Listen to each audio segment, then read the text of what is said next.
I am very public about my life and decisions that I have made because as somebody who represents my community, I need people to see that people like me are people like them that can be in this legislative body. I myself have had an abortion, and very recently I have had an abortion.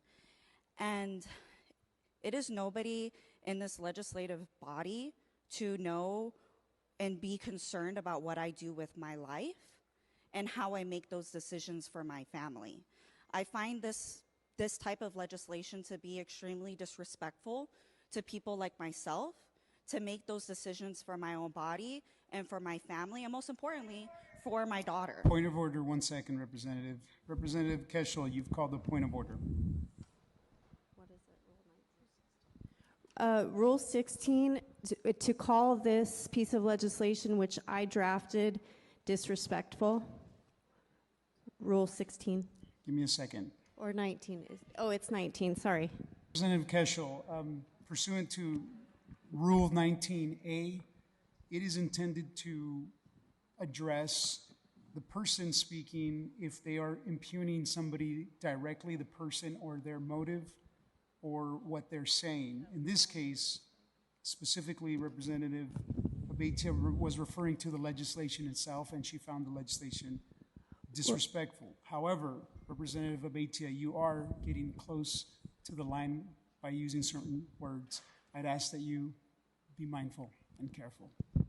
Thank Please you, Mr. proceed. Speaker. Thank you. So as I was saying,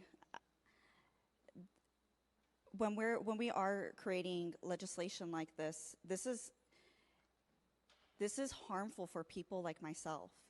This does not make it easy for me to make these decisions with my healthcare provider. Less than 1% of abortions that are including these type of drugs are harmful to people.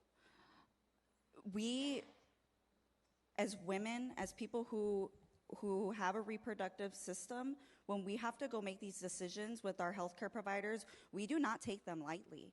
That was the hardest decision that I had to make for my family, and particularly my daughter, so that I can stay alive to be a mother to her. I strongly and I encourage the rest of this legislative body to think about those type of things when we're creating legislation like this. It's not our decisions to be making.